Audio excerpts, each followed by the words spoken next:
And this is really the tape I'm about to show you is the tape that made me know something about trauma. And it started when a bunch of people at my clinic started to do EMDR. How many people in this room do EMDR? A small minority. I can't blame for the other people in the room to not do EMDR, because it's a very weird and bizarre treatment. You ask people to call up their memories of what happened, what they saw, what they heard, what they were thinking, and then you ask them to follow your eyes, your hands, as you move them back and forth in front of their eyes. And do it for a while, and then you stop it. You ask what comes up. It sets up a sort of dreamlike state, and people form new associations. And you just keep doing that, the weird waving your finger in front of people's eyes. And my postdocs were telling me that after about 3 or 4 sessions, many people had resolved their trauma. And I was a young, ambitious professor at Harvard Medical School, and I said, stop that shit immediately. This is another crazy cult-like thing that people do on a regular basis, and stop it. But they happened to be some of the smartest people in my clinic, and they secretly kept doing it. And some of my patients started to go to EMDR, and they came back. And let me give you an example of a person with a great inspiration. I had a patient who was a PhD psychologist who ran a group home for sexually abused adolescents who also herself had a history of sexual abuse. And she was referred to me by an old supervisor who I did not really think liked me. So I was very surprised that that old supervisor sent this woman to me. And it turned out this woman was a very abrasive, angry woman who had called her therapist 12 times the C word, the only forbidden word in the English language, to her therapist. And at the end of that session, the therapist said to her, I think you're not a good match. I know somebody who you probably should go to. So she came to my doorstep. And she couldn't call me a C, because it would have been inappropriate to my gender. And she was, she came to a group with me and was smart and funny and abrasive and in your face, and I sort of liked her. A little hard to take sometimes. And then one day she comes back to the group and she said, I did an EMDR training, and I have to tell you what happened to me. I remembered the time that my father raped me when I was 8 years old. And she had always hated herself, this woman. She said, I love my daddy, it was my fault. And she said, when I did the EMDR, I saw myself, and I saw this little scrawny 8-year-old. And I saw this huge guy lying on top of him, smelling of alcohol, smelly, hairy, sweaty, disgusting. How can a big, disgusting guy do something like that to a little girl like her? And the moment that she really accurately saw what had happened to her back then, with her adult mind, she said, it wasn't my fault. That was a terrible person who should never have done that to that little girl. And she was great in a few sessions. And so that's one of the things that opened me up to EMDR.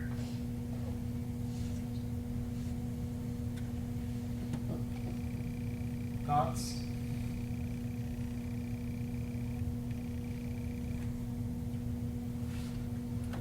It's kind of bizarre. I've actually done EMDR. Oh yeah? Do you mind telling us that experience? It helped me. I didn't really understand at the time, but she kept telling me it'll move the trauma from to the part of your brain that is still affected by it to another part where it's not so. It helped me. I did 5 sessions. And it's exactly what you said. But she didn't use her finger. She had like a ticker thing. Oh, okay. Metronome or something. Yeah. Well, there you go. Yeah, it seems like he said it's bizarre, but the configuration of what's kind of going on in your brain when your eyes going back and forth as you're relaxed and telling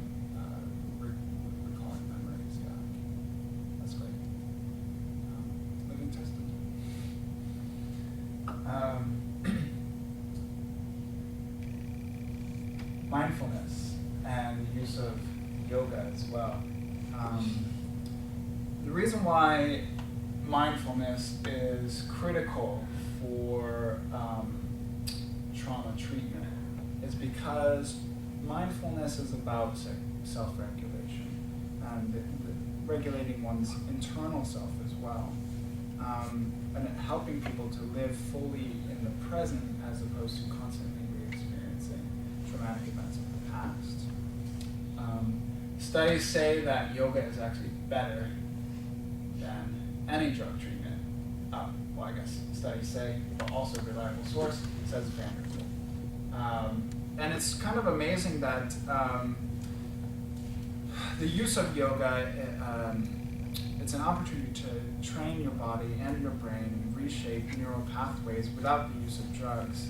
And it's amazing that mindfulness and the use of yoga, this really ancient Eastern cultural practice, which I can imagine was perhaps elicited to cope with traumatic events with one's life, is actually better than Western medicine. I think that's quite amazing.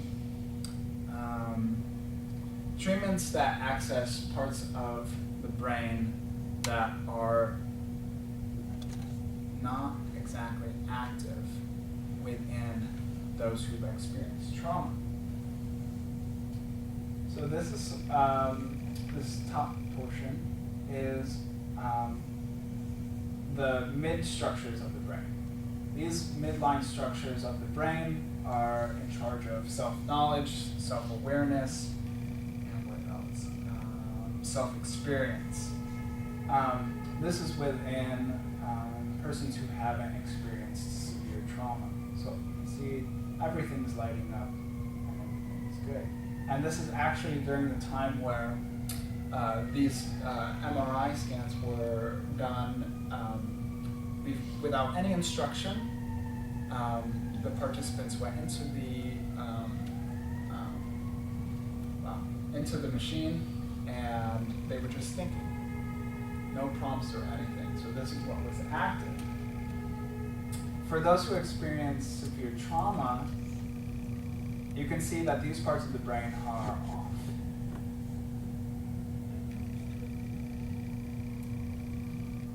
And this is significant. So this is about self-knowledge. This is about self-awareness and self-experience. And they're more, how do you get traumatic patients to start noticing themselves in the present, to start feeling themselves? And with a brain activity like this, those who have experienced severe trauma are people who are acting more instinctually, more fight and flight mode, rather than informed by who they are, their values, their past experiences, things like that. So meditation and the use of yoga can start activating those parts of your brain. It specifically targets that. Now, it is very difficult for those who are severely traumatized. For example, Shavasana, which is a part of yoga where you're lying on your mat, you're ending the ritual, and you're supposed to be calm, at one with the earth. When doing research on those who are severely traumatized, during Shavasana, the most calm part, laying still, feeling the weight of your body against the mat. Studies have shown that the muscle movement within those who are severely traumatized, their movements are as though they are being attacked, quote unquote. So getting a client who's severely traumatized can be quite difficult because you meet your inner demons, and Shavasana in particular there's evidence of how trauma is still impacting the body even in those potentially states of complete calm. So it's about the trauma not occupying space outside of time and outside of the self, but the trauma remains inside. And only when you start to know your internal self can you become fully alive. And how do you change yourself to become friends with your internal experiences is something that mindfulness work can do. It also is a good way to facilitate a space of love and safety, and also the practice of body posture and composure, and how the position of the body itself can regulate emotions.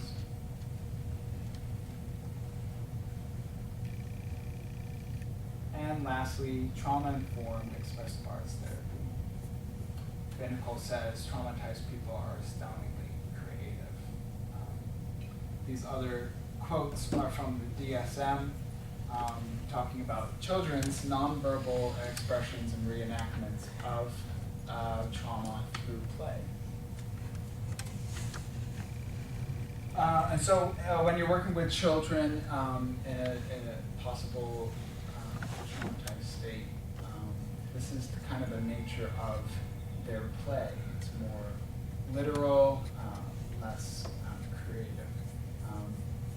Although if you access those parts of their brain, like I said earlier, they're inactivated, they can be quite miraculous how creative they can be. It's repetitive, robotic, seemingly joyless affect. So these are descriptions that Ileana Field gives for potential children in post-traumatic settings. A cool intervention is the color your feelings. So this really attaches the internal bodily experiences of trauma. It's something that I've actually done with myself before, and it creates these feelings of self-awareness, and it's an internal way, it's an external way to express internal sensations. Is it always sort of vertically oriented in terms of you decide how much of your body is going to be what? Sure. No, it doesn't have to be like this. This just happened to be the example that she did. I've seen other drawings, which I guess I should have pulled up, but you would see maybe like, maybe for scared, blue dots all over the outside of the body, or it can be anything really. So it's open. Oh yeah. Oh, completely open. I'm not even sure if they primarily use this figure. I would imagine simply the body shape, but yeah, if you have to keep it open. I've seen it with just a blank page. Oh yeah. You know, you just associate colors with certain feelings and you just let them fill the page. I've seen them therapists say, like, think about your life and how much time you've spent feeling different feelings and fill up that portion of the page. So I think there's just a lot of really creative things you can do with this. Yeah. And it even reminds me of, what's the layered one? Yeah, the layer feelings. Layered feelings as well. Yeah. So yeah, here's an example.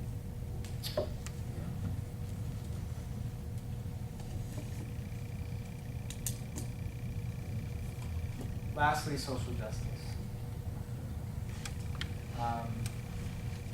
As we read in Waters' book, the experience of trauma is different across cultures.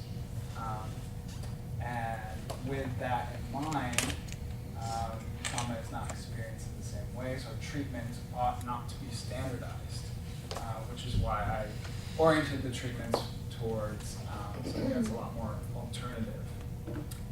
Similar to what Waters talked about, here's a quote from an article with a mental health giver, a Rwandan, talking about the Western mental health workers coming in. So we had a lot of trouble with mental health workers who came here immediately after the genocide, and we had to ask some of them to leave. They came and their practice did not involve being outside in the sun where you begin to feel better, there was no music, no drumming to get your blood moving. There was no sense that everyone had taken the day off so that the entire community could come together to try to lift you up and bring you back to joy. There was no acknowledgement of the depression as something invasive and external that could actually be cast out of you again. Instead, they would take people one at a time into a dingy little room and have them sit around an hour or so and talk about bad things that happened to them. We had to get them to leave the country. I really like that quote, especially when he's talking about there was no music, no drumming, nothing to get the blood flowing. So it really talks about cultures have their own innovative ways of dealing with traumatic events, either on a community scale, like with Rwanda or not. So for us as practitioners, we really need a multimodal social justice interventions that are largely community and home-based. For Westerners, we have, this also came up in Walter's book, we have a disconnection between the mind and the body, where drugs are the primary agent of treatment, forgetting that minds are human beings and have bodies that are used to express the inner self. So you recognize the difference of expression and suffering. So creating, or at least facilitating the creation of empowering interventions is really important. So I've highlighted two groups of people that might need less traditional treatment because it would just be inappropriate. It wouldn't make sense. So you can imagine indigenous folks in this country, the trauma of colonialization, genocide, displacement, ongoing cultural genocide as well, marginalization, and the trauma of identity. Treatment for natives here is usually sought within the nations themselves. However, even here in Chicago, which I'll pass this around, there's the American Indian Health Center of Chicago, and they offer individual family therapy, individual and family therapy, child therapy, and things like that. They have a really good, I talked with the director there because I was thinking about working there. Yeah, they have a really good outlet.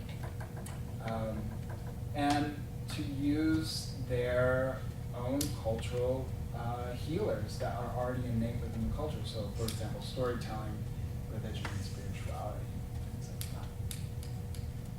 Another group to highlight, especially important now, is immigrants and the undocumented. So it's important when working with these folks that the nature of the trauma can be different if it's voluntary or forced migration, fleeing because in some ways the home is not safe anymore. And the trauma of like just experiencing home, where you grew up, where you developed, where you have friends and community and belonging. The trauma of belonging is horrendous with folks like this, anyone who's been displaced. The trauma of identity, especially like children coming and growing up here in the US, in fear of stigmatization, denying parts of their self, parts of their heritage in order to fit in, or the pressures to assimilate for sure. Deportation, a threat of separation, yet another, so like children being afraid that their parents will be deported, another threat of belonging, because with your family, perhaps you feel safe and you feel the belonging, but with deportation hovering over people's heads, the threat of separation is another trauma to belonging. And obviously the ongoing racism and xenophobia that's happening in the country and in the current administration. I can't imagine how re-traumatizing or traumatizing it is to live in this country right now as an undocumented immigrant. Just an immigrant. Yeah, and it's a hard Refugee One, I think largely works with refugees, however not particularly undocumented. But treatment is largely not sought because of fear of deportation. So you can imagine the need for interventions that are empowering, that are self-made. So for example, like storytelling or religious rituals, doing things that make the client feel powerful, particularly things that may be actually close in detail to the events that rob them of their power, which would be the traumatic events. And in this way, by creating interventions and working with clients with empowering interventions, they change the cycle of panic into a cycle of competence, where they again feel restored, where they have some sort of agency or control and powerfulness over their environment. Yeah. So the need for interventions that transcend both language and culture are very much needed, which is why I surrounded the treatments with treatment examples. Although it's very difficult. But yeah, I think that's it. Questions? I know it's a lot.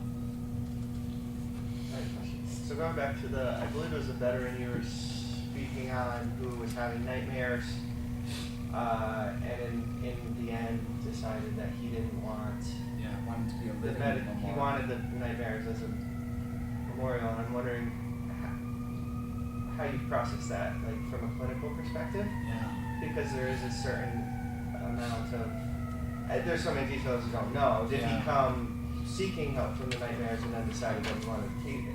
Precisely. But as far as allowing him to almost have that decision, or do you want to protect him from himself? Right. And then also the culture angle being like the culture of the armed services, and is this,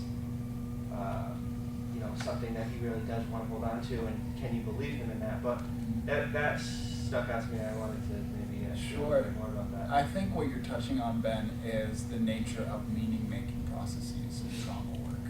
And although the nightmares were extremely distressing, there was some sort of depth, some sort of grounding in those memories and in those nightmares that he felt connected to his dead platoon.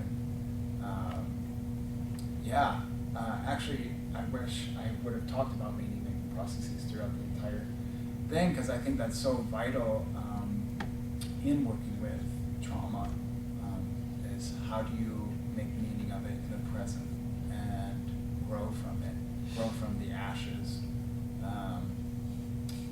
And I would allow the client to go through with that, for sure. Definitely doing check-ins and things like that. Because the nightmares, however distressing, could also be impacting family members as well. And so his own internal meaning-making process with him still experiencing nightmares may be still distressing to other family members. So I would probably talk with him about that, but largely giving the client free will to the power to choose what kind of meaning they're making out of their symptoms and their experiences. I think it's vital. Yeah, the check-in is obviously the most important. Because I guess there is a concern too, is if this acceptance is a downward spiral to giving up. I don't know. There's and having zero information on the Yeah. client or whatever, Yeah. speculating, but it's that's a layered case. Yeah, absolutely. Yeah, it's not simple.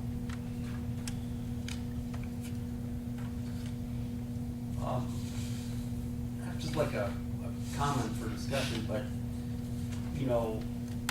the slide about about cultural implications and the ones and inappropriateness of the Western model for therapy sitting in the dark room. It kind of slapped me upside the head, because that is a question we probably need to ask ourselves in general. About our model. How much is the way that we deliver therapy, the mechanics of it, helpful or not? So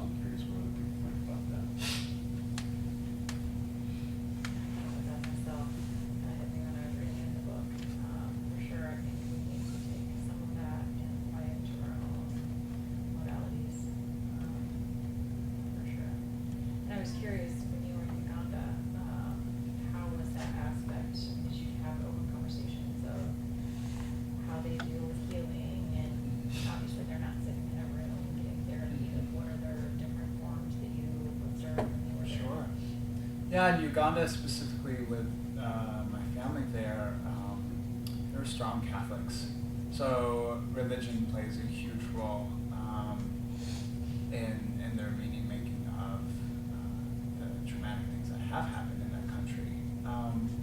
But at the same time, like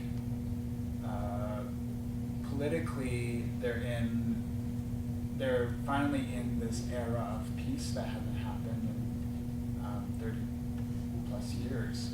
So you finally have childhood generations where they haven't experienced horrific trauma, like massive killings and things like that.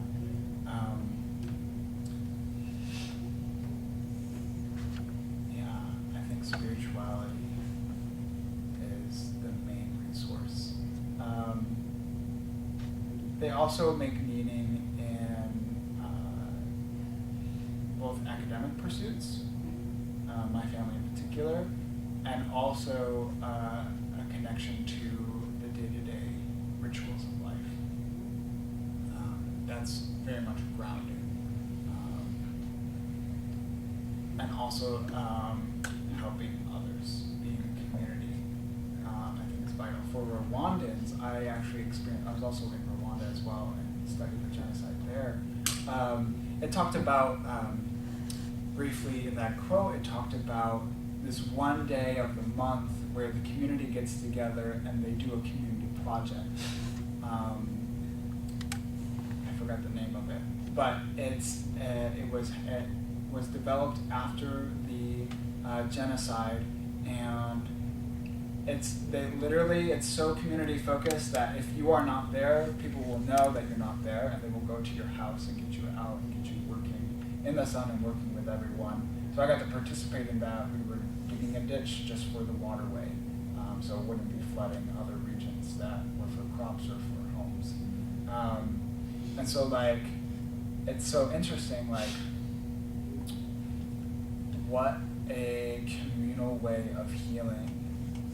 Afterwards, they would sit around and discuss things, but not necessarily like genocide things, but they would discuss the logistics of the community. It would be like a board meeting or whatever. But it was a way of getting everyone together to start normalizing things within rituals, to start having control over their environment after such mass chaos.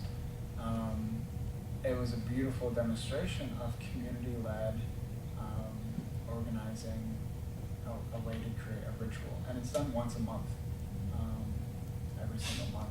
And people are held accountable, and it's a way the community has made meaning after genocide. That quote was a big part of my process in coming to this program.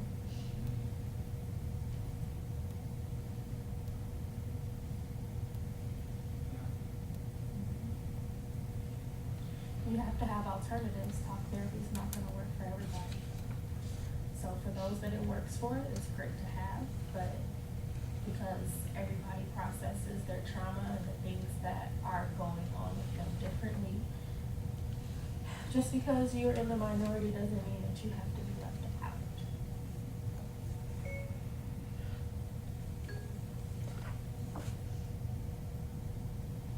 Any last questions for Zach? What were some of, besides EMDR and play therapies and arts-based therapies, were there any other, and then you mentioned the, and then it's EMDR, NMDA. No, not EMDR. The scientific name for ecstasy, it's like NMDA or something, whatever. Were there other specific types of treatments that were recommended for the treatment of these kinds of traumas? And were there any significant differences in the way that different stress-related disorders are treated, or like a RAD versus PTSD and et cetera? Yeah. To that, I would refer you to the DSM and Family Systems book. The chapter on trauma and stress-related disorders gave a great outline of treatments that can surpass cultural and language barriers. So I would refer you to that because that's where I got most of my information from. But also the treatment of RAD and PTSD, the different kinds of implications that you would need to understand in about the populations. So understanding the differences between the childhood traumas and adulthood traumas would need to be informed to your treatment, because you can be dealing with different types of symptoms when a child has experienced trauma, when an adult has experienced trauma. However, at the same time, keeping in mind that the body keeps a score, the body is remembering the trauma. These expressive arts, movement, music, art, those tap into something. Those tap into those midline structures that are less activated in those who've experienced severe trauma. Meditation and expressive arts therapy is what taps into those parts of the brain. And that's when you begin to be more self-aware, you begin to heal, make meaning, and you live less in the past and more in the present. So any kind of treatment that addresses those dynamics, I would say would be vital. But I don't have any like names for you on that. I was just trying to see, was there, were there significant differences? So you're pointing out that you're dealing with different symptoms, to mean that they are treated differently, or do they end up being treated the same? I think with expressive arts treatment, you already have the client, you're already giving the client enough freedom to express themselves in the way that they need to. So understanding a client's history is vital, but giving them the free range of expressing themselves and giving them alternatives to express themselves, it would be vital. So it's dependent on your own assessment of what the client actually needs and how well is the client able to give themselves what they need.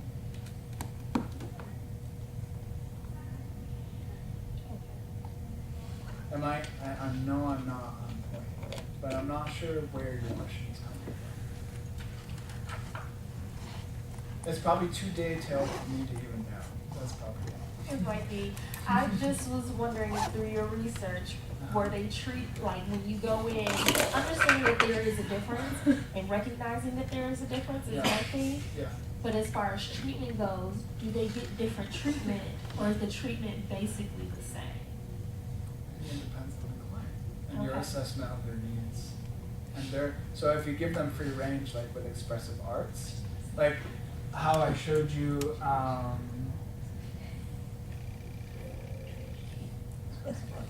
so like if you give a child who is like this with expressive arts, how well are they able to go through even with minor directions? They may not be able to. They may be stuck like the disinhibited, not the disinhibited, but the other one for childhood, where they are avoidant in style. I can imagine that cases like that, the child, it would be more difficult to do expressive arts with them. So it's you assessing what kind of things that they're even capable of, and how able are they to self-regulate, and how able they are to meet their own needs. I'm gonna pause us Yeah. here, because we have a lot to do today, and we are at 10:32. So if you guys wanna continue chatting, you're more than welcome to, but I'm going to break us. Zach, good job, let's give Zach a round of applause. And I will see us all back at 10:45.